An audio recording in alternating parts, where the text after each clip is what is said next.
ओम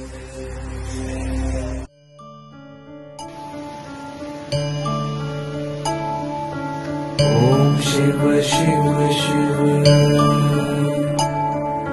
हरे शिव शिव शिव जय शिव ओंकारा प्रभु हर शिव ओंकारा ब्रह्मा विष्णु सदा शिव ब्रह्मा विष्णु सदा शिव अर्धांगी धारा ओम जय शिव ओंकारा ओम जय शिव ओंकारा। ఇది తూర్పు గోదావరి జిల్లా అండి. ఇప్పుడు రంపచోడవరం అల్లూరు సీతారామరాజు జిల్లా అయిపోయింది. అల్లూరు సీతారామరాజు జిల్లాలో రంపచోడవరం ఒక మండలం. రంపచోడవరానికి 3 కిలోమీటర్ల దూరంలో రంప అనే గ్రామం ఉంది. ఆ గ్రామంలోను పురాతన కాలంలో 12వ శతాబ్దంలో వెలసిన మల్లికార్జున స్వామి ఆలయం ఉంది. ఈ ఆలయం విశిష్టత ఏమిటి అని ప్రతి వాళ్ళు అడుగుతూ ఉంటారు. ఇక్కడ రాయి మీద రాయి పెట్టి పేర్చినట్టే ఉంటుందండి. ఇసుక గాని మట్టి గాని సిమెంట్ గాని ఏ ఆధారం లేకుండా పిల్లలు ఆడుకున్నట్టుగా బొమ్మల మీద గిన్నెల మీద గిన్నెలు పెట్టినట్టుగా రాళ్ల మీద రాళ్లు పెట్టి పేర్చే ఉంటుందండి.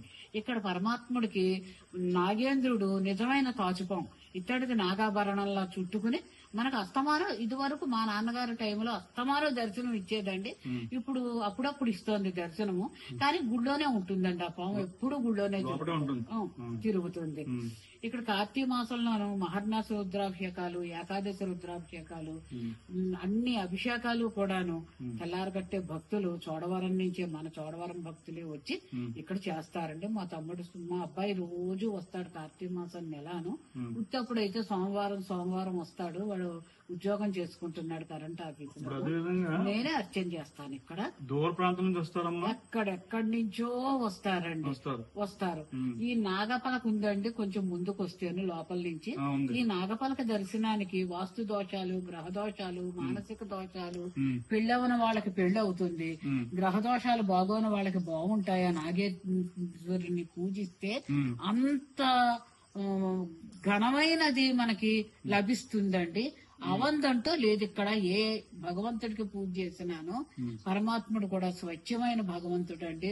కోరిన వాళ్ళకి కొంగు బంగారం లాగా కోరికలు తీర్చే భగవంతుడు.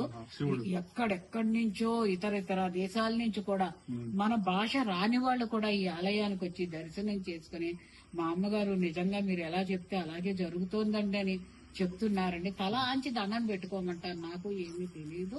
అంత గొప్ప భగవంతుడు అండి. చూస్తుంటే అర్థమవుతుంది. ఎందుకంటే చోళరాజులు అంటే 1200 సంవత్సరాలు కట్టారంటే ఎంతో అద్భుతమైంది. మహాశివరాత్రికి చాలా అద్భుతంగా జరుగుతుందంటే ఇక్కడ జాతర, మన్యం జాతర. మా ఉత్సవ విగ్రహాలు ఇక్కడ ఉంటేను దొంగలు దొబ్బేశారు ఒకసారి. అందుకు పోలీస్ స్టేషన్ తప్పు చెప్పేశామండి. పోలీస్ స్టేషన్ శివరాత్రికి విగ్రహాలు అవి ఒక శివరాత్రి వెళ్ళాక దొబ్బేశారు. 2వ శివరాత్రికి కోర్టుకు వచ్చాయండి. మా పంతులు గారిని లెటర్ రాసిచ్చి మీరు ఎప్పుడు మేము విగ్రహాలు బయటకు పట్టుకెళ్ళినా మాకు పోలీసు బందోబస్తీ కావాలి అని పోలీసు బందోబస్తీతో శివరాత్రి రేపనగా ఇక్కడికి ఊరేగిస్తూ తెస్తారండి. శివరాత్రి నాడు రాత్రి 12 గంటలకి ఇక్కడి నుంచి 1 కిలోమీటర్ పైకి ఎక్కితే ఒక చిన్న ఆలయం ఉందండి. అక్కడ జలపాతం ఉందండి. అక్కడికి పట్టికడతారు. ఆ జలపాతంలో స్నానం చేసి అక్కడ అభిషేకం చేసి ఆ ఉత్సవ విగ్రహాల కింద గుళ్ళోకి తెచ్చి ఇక్కడ ఉంచుతారండి భక్తుల దర్శనార్థం. అక్కడ పైన ఆలయంలోను లింగాకారానికి పుట్ట పోసేసి చిన్నదిగా కనిపించేదండి. అక్కడ కూడా నిధులు ఉన్నాయని తవ్వేసేసి లింగాకారాన్ని విరిచేశారండి. మా నాన్నగారు సిమెంట్ పెట్టి అతుకు పెట్టించారు. లింగాకారానికి విఘ్నేశ్వరుడికి మయంగా రాయి మీద రామచంద్రమూర్తి పట్టాభిషేకము, అమ్మవారు, నాగశిలలు ఉన్నాయండి. దాని వెనకాతలకు డౌనుగా ఉంటుందండి. అది సొరంగం. ఇక్కడి నుంచి భద్రాచలం ఉందిటండి దారి. అక్కడి నుంచి రామచంద్రమూర్తి దేవతలు, రామచంద్రమూర్తి విగ్రహాలు ఆ గృహ ద్వారా తెచ్చి జలపాతంలో స్నానం చేయించి అదే గృహ ద్వారా పట్టుకెళ్లేవారు. అక్కడి నుంచి 9 కిలోమీటర్లు లోపలికి వెడితే 9 గజాలు లోపలికి వెడితే పెద్ద ఖాళీ స్థలం ఉందిటండి. అక్కడ కాళికా అమ్మవారు ఉందిట.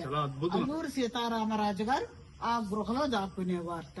రాత్రి 12 గంటలకు అక్కడ అమ్మవారికి అర్చన చేసి తెల్లవారుజామున కింద ఆలయానికి వచ్చి ఇక్కడ అభిషేకం చేసుకుని ఊళ్ళోకి వెళ్లి వాళ్ళ బాగోగులు అడిగి ప్రజలవి వెళ్ళి ఆ గృహంలో దాక్కునేవారండి. అల్లూరు సీతారామరాజు గారు మా నాన్నగారు అప్పుడు అన్నారండి, ఇక్కడ ఇదంతా అల్లూరు సీతారామరాజు గారు తిరిగిన ఏరియా, ఇక్కడ ఒక అల్లూరు సీతారామరాజు గారి బొమ్మను పెడితే బాగుంటుందంటే 5 ఏళ్ళు అయిందండి మాకు అల్లూరు సీతారామరాజు గారి బొమ్మను పెట్టి. ఓ రాజుగారు వచ్చారండి రాజమండ్రి నుంచి, ఆయనకి చెప్పాను మా నాన్నగారు ఇలా అన్నారంట. ఆయన ప్రయత్నం చేసి పెట్టారండి. కార్తీక మాసం నెల నేను ప్రసాదం పంచి పెడతాను, చాలా అద్భుతంగా జరుగుతుంది. శివరాత్రి నాడు సాయంత్రము పొద్దున్న ఇక్కడ అన్నదానాలు, ఎవరికి తోచిన దానం వాళ్ళు చేస్తారండి. ఇక్కడ ఎక్కడెక్కడి నుంచి అమలాపురం నుంచి, రావులపాలెం నుంచి దద్దోజనాలు, చక్కెర పొంగళ్ళు అవి అన్ని పట్టుకొచ్చి మరీ దానం చేస్తారు. సాయంత్రము 8 అయ్యేసరికి పార్వతీ కళ్యాణం చేస్తారండి. ఇక్కడ 2 గుళ్ళకి మైంగా పెద్ద కళ్యాణ మండపం కట్టేసేసి పార్వతీ కళ్యాణం అయిపోతుంది 11 అయ్యేసరికి.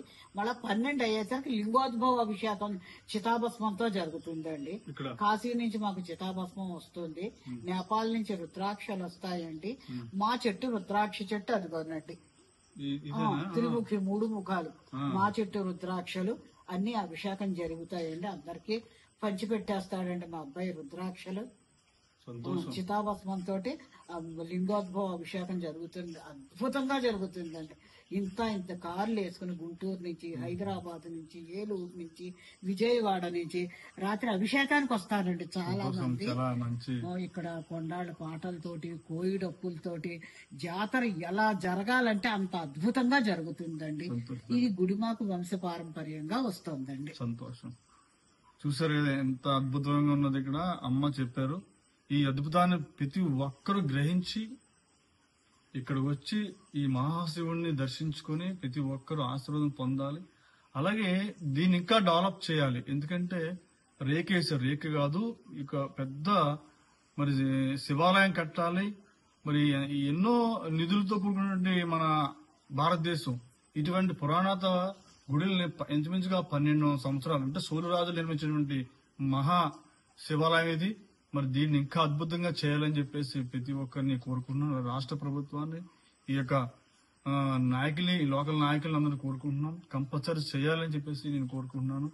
జై హిందూ జనశక్తి, జై శ్రీరామ్, జై శ్రీరామ్, ఓం నమ శివాయ, జై హింద్.